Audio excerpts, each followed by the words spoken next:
میرے بھائیوں، ہم سے سوال کیا گیا ہے کہ ان دنوں میں ماتم، زنجیر زنی اور نوحے پڑھے سنے جاتے ہیں، تو ان سب چیزوں کا شرعی حکم کیا ہے؟ تو بڑی محبت سے، بڑے پیار سے میں آپ احباب کی خدمت میں اس کا جواب پیش کروں گا۔ تو پہلی بات تو یہ ہے کہ اگر اس کا جواب اللہ کے پاک کلام سے مل جائے، پیارے نبی کے فرمان سے مل جائے علیہ الصلاۃ والسلام، تو سارے جھگڑے ختم ہیں۔ یعنی جب اللہ پاک کسی چیز کا فیصلہ فرما دے یا رسول اللہ کسی چیز کا فیصلہ فرما دیں تو پھر کون ہے جو اس پہ جھگڑا کرے؟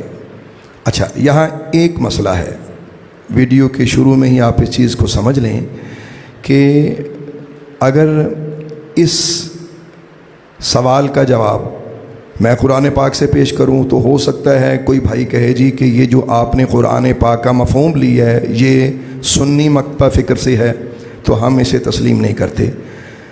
تو میں سنی مکتبہ فکر کی کسی کتاب کو ہاتھ نہیں لگاؤں گا، بلکہ ہماری جو شیعہ کمیونٹی ہے انہی کی تفاسیر اور قرآن کریم برہان رحیم کی تفسیر میں جو کتابیں لکھی گئی ہیں انہی سے پیش کروں گا۔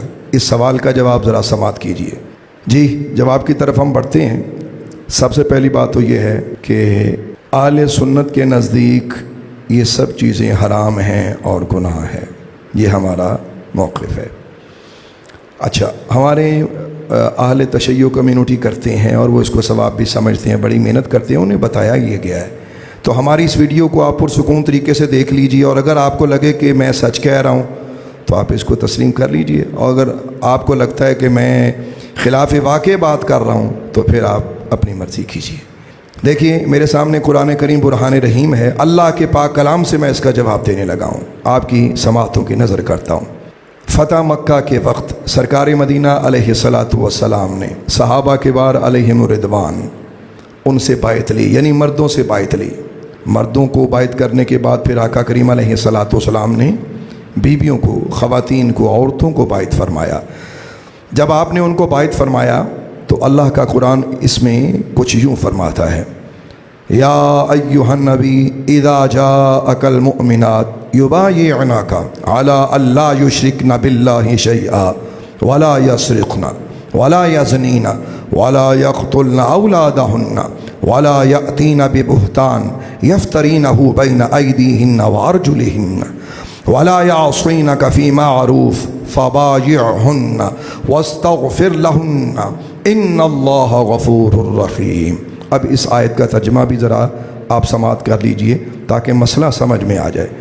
اب اللہ تبارک و تعالی وحدہ لا شریک کے پاک کلام کا ترجمہ سنیے۔ اللہ تعالیٰ نے ارشاد فرمایا، اے پیغمبر، جب تمہارے پاس مومن عورتیں اس بات پر بیعت کرنے کو آئیں کہ خدا کے ساتھ شرک نہ کریں گی، چوری نہ کریں گی، بدکاری نہ کریں گی، اپنی اولاد کو قتل نہ کریں گی، نہ اپنے ہاتھ پاؤں میں کوئی بہتان باندھ لائیں گی، اور نہ نیک کاموں میں تمہاری نافرمانی کریں گی، تو ان سے بیعت لے لو اور ان کے لیے خدا سے بخشش مانگو، بے شک خدا بخشنے والا مہربان ہے۔ میرے بھائی اور بہنوں، آپ نے یہ ترجمہ قرآن پاک سماعت کیا۔ اس میں بہت ساری باتیں جو عام فہم ہیں، صرف ایک بات کہ جو تھوڑی سی مشکل ہے، وہ سمجھ آنے والی شاید نہیں ہے، اس کو تھوڑا سا ڈیٹیل سے دیکھتے ہیں اور اس مسئلے کا جواب لیتے ہیں۔ یہ ماتم، زنجیر زنی اور نوحے وغیرہ سارے اس میں حل ہیں۔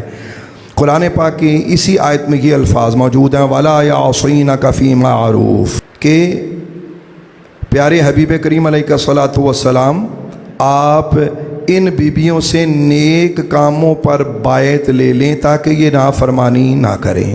یہ کیا ہے؟ یعنی آیت کے اس حصے کی تفسیر کیا ہے؟ تو اس کی تفسیر کے لیے میں اہل تشیع حضرات سے ان کی تفاسیر پیش کرنے لگا ہوں، آپ ذرا سماعت کیجئے۔ سب سے پہلے تفسیر مجمع البیان متوفہ 548 ہجری، یہ آپ کی خدمت میں پیش ہے، اور اس تفسیر قرآن میں یہ وَلَا يَعْصِينَكَ فِي مَعْرُوفٍ اس کی تفسیر لکھی ہوئی ہے کہ حضرت ام حکیم بنت حارث بن عبد المطلب کھڑی ہوئی، انہوں نے عرض کی کہ یا رسول اللہ، اس آیت میں جو معروف کہا گیا ہے وہ کیا ہے، وہ ہمیں بتائیے تاکہ کہیں ہم آپ کی نافرمانی نہ کر بیٹھے۔ تو رسول اللہ صلی اللہ تعالیٰ علیہ وآلہ وسلم نے جو اس کی تفسیر فرمائی، اس تفسیر میں وہ سنیے گا۔ نبی پاک علیہ الصلاۃ والسلام نے اب معروف کا معنی بتایا کہ معروف کیا ہے، تو آپ نے فرمایا کہ نوحے سے رکنا اور کپڑے پھاڑنے سے باز رہنا، بال اکھاڑنے سے منع رہنا، کرتے نہ پھاڑنا اور منہ نہ نوچنا، ان سب چیزوں سے باز رہنا، اور مقتولین پر ہائے ہائے پکارنا، یہ سب چیزیں ممنوع ہیں۔ اچھا، یہ آپ نے حوالہ سماعت کیا تفسیر مجمع البیان کا۔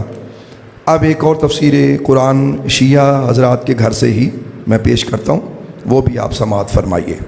اب اسی آیت کی تفسیر آپ کی دوسری تفسیر قرآن سے، تفسیر قمی سے میں پیش کر رہا ہوں، متوفہ 4 ہجری۔ اس میں لکھا ہوا ذرا سماعت کیجئے۔ اسی آیت کی تفسیر میں یہ عبارت موجود ہے کہ سرکار دو عالم علیہ الصلاۃ والسلام نے ان کو اللہ کے اس فرمان کی تفسیر بتائی کہ رسول پاک نے فرمایا کہ اپنے منہوں کو نہ نوچو اور اپنے رخساروں کو تماچے نہ مارو اور اپنے بالوں کو بھی نہ نوچو اور اپنے کرتوں کو ٹکڑے ٹکڑے نہ کرو اور اپنے کپڑے سیاہ نہ بناؤ۔ یہ سیاہ کپڑے نہ بناؤ، اس لفظ پہ بھی ذرا غور کیجیے گا، اس جملے پر، کہ یہ ہمارے شیعہ کمیونٹی کے بھائی ان دنوں میں بڑی موج سے سیاہ کپڑے پہنتے ہیں۔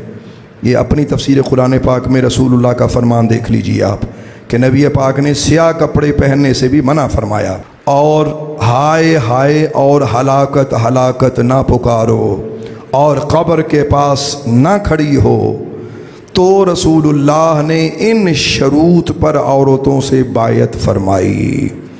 میرے بھائی اور بہنوں، میرا خیال ہے آپ کوئی بات پیچھے رہ نہیں گئی کہ جس پر گفتگو کی جائے۔